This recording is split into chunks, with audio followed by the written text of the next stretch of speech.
सज्जनों, आज हम आपके साथ अपने विचार चंद्रमा द्वितीया का चंद्रमा, दौज का चंद्रमा, क्यों इम्पोर्टेंस है, उसके बारे में आपके साथ चर्चा करना चाहते हैं कि द्वितीया का बाल जो चंद्रमा है, जो बाल रूप में है कह सकते हैं, उसके बारे में हम आपके विचार आपके साथ शेयर करना चाहते हैं।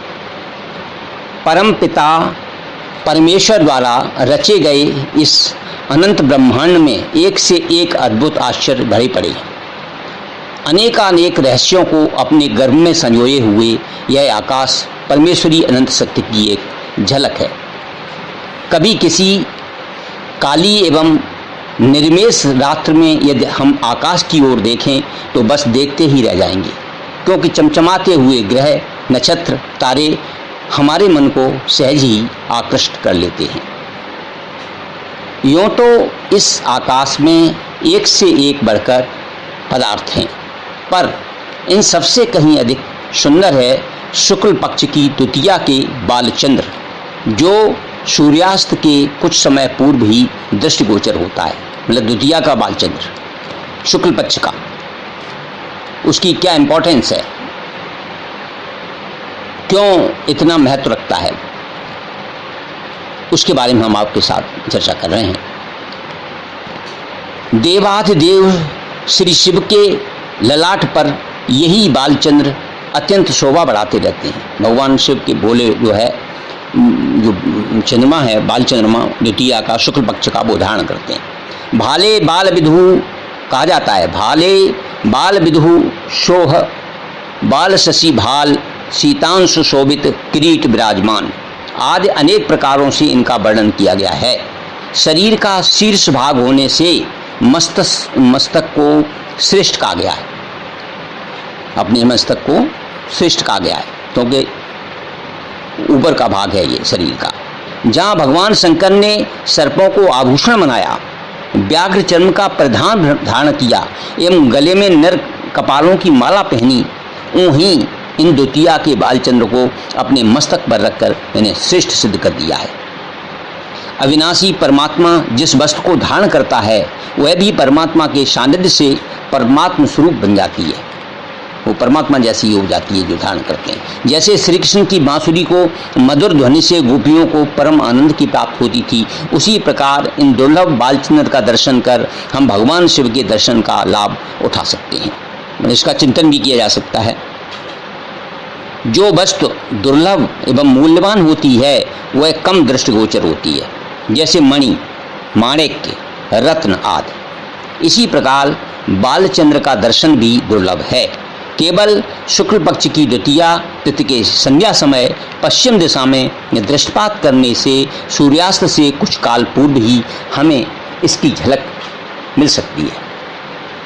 देखने में अत्यंत पतली गोल रेखा की भांति श्वेत सुंदर स्वच्छ चंद्रदेव हमारे मन को बरबस खींच लेते हैं। इन शिशु शशिका दक्षिण भाग ऊपर एवं वाम भाग नीचे रहता है।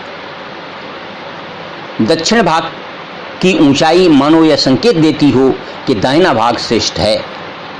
वैदिक धर्म में सारे देव कार्य को दाहिने हाथ से करने का निर्देश दिया गया है।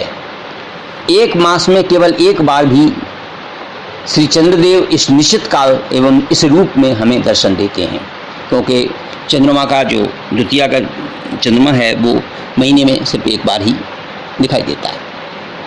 बाल शश का दर्शन शुभ माना जाता है। इससे क्या लाभ है, इसके दर्शन करने से, द्वितीया का जो शुक्ल पक्ष का चंद्रमा है इसका दर्शन करने से क्या लाभ है, इससे अरिष्ट रोग, कष्ट एवं पीड़ाएं नष्ट होती हैं।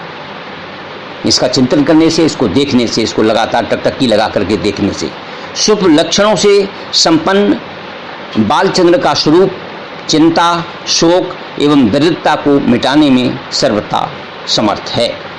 चंद्रदेव संपत्ति के स्वामी हैं, धन के स्वामी हैं, ऐसा शिव पुराण में कहा गया है। केवल हिंदू धर्म ही नहीं अपितु मुस्लिम धर्म में भी इन्हें अपनाया गया। द्वितीया के चंद्रमा उनके यहाँ भी देखा जाता है। ईद के दिन, खासकर ईद के दिन इन चंद्रदेव के दर्शन होने पर ही निश्चित होता है कि ईद कब मनाई जाएगी।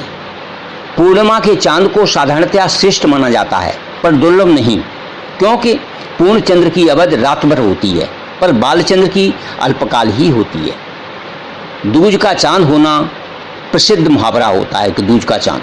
अनेक लोग अपने पुराने मित्रों एवं संबंधियों के अधिक काल पश्चात मिलने पर इसका प्रयोग करते हैं। यह आम बात है। अत्यंत दुर्बल और कृशकाय लोग देखने में सुंदर नहीं होते, पर दानी पुरुष एवं बालचंद्र दुबलेपन से ही शोभायमान होते हैं।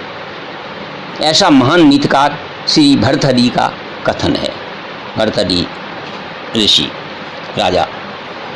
पर आज के इस संसार में मानवीय बुद्धि भोग एवं संग्रह में इतना व्यस्त है कि इन दुर्लभ देव के दर्शन से अनभिज्ञ है। वो जानता ही नहीं है कि इसके दर्शन से क्या फ़ायदा है, हमें करना चाहिए नहीं करना चाहिए, उसे कोई मतलब नहीं है, तो वो जानता नहीं है इसके बारे में। सर्व मानवों को इनके दर्शन का लाभ उठाना चाहिए। इनके दर्शन से मन उत्तरोत्तर शांत और जीवन कल्याण की ओर अग्रसर होता है। हमारा जो मन है वो शांत होता है और जीवन का में कल्याण बढ़ता है, कल्याण की ओर अग्रसर होता है, जाता है बराबर। तो हमें इसलिए दूज के चांद द्वितीया का शुक्ल पक्ष का चंद्रमा देखना अवश्य चाहिए।